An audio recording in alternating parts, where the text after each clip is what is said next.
Ever tossed out a perfectly good-looking yogurt just because the date on the lid said yesterday?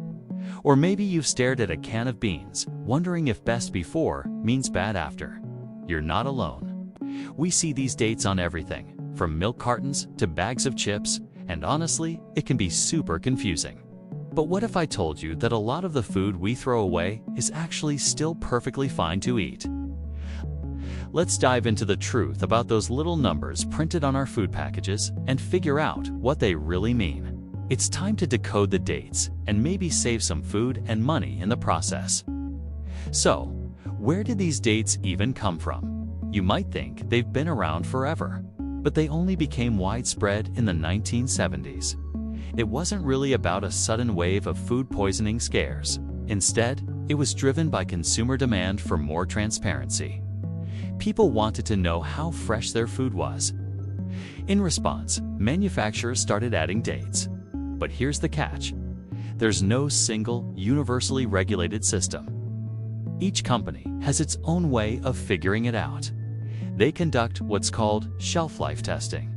They store their products in controlled environments, mimicking what happens from the factory to your fridge, and test them over time for things like taste, texture, and nutritional value. They also check for the growth of microbes. The date they stamp on the package is often a conservative estimate, designed to ensure the product is at its absolute best when you buy it. Alright, let's break down the label lingo, because this is where most of the confusion happens. You'll see a few common phrases: use by, best before, sell by, and sometimes expiry. Let's start with use by. This one is the most serious. You'll typically find it on highly perishable items like fresh meat, fish, and pre-prepared salads. Use by is about safety.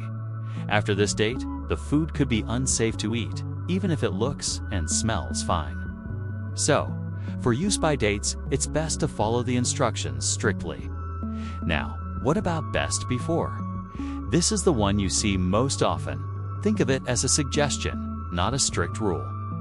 It's all about quality, not safety. The manufacturer is telling you that the product will be at its peak freshness, flavor, and texture up until this date. After the best before date, your cookies might be a little less crispy, or your soda a little less fizzy, but they are generally still safe to eat. Canned goods, pasta, rice, and many other pantry staples can last for months or even years, past their best before date if stored correctly. It's a quality guarantee, not a safety deadline. Then we have the sell-by date. This one isn't even for you, the consumer. It's for the retailer. It tells the store how long to keep the product on the shelf for sale. It's a stock management tool.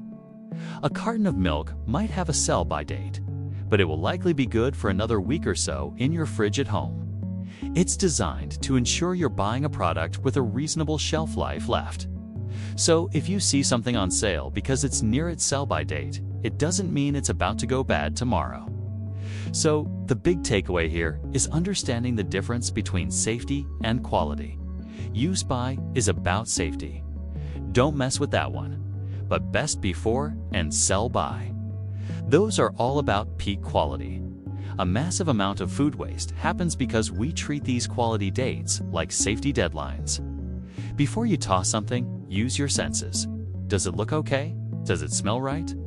Is the texture what it should be? Of course, if you see mold or if it has a weird smell or color, throw it out. When in doubt, it's always better to be safe. But for many items, that date is just a guideline for when it tastes the absolute best. To wrap it all up, understanding these labels is a superpower for reducing food waste. Remember, use by is a safety line you shouldn't cross, but best before is just a suggestion for peak quality. By using our judgment and our senses, we can stop throwing away perfectly good food, which is great for our wallets and even better for the planet. Think about the journey that food took to get to your kitchen. Let's make sure it ends up on our plates, not in the trash.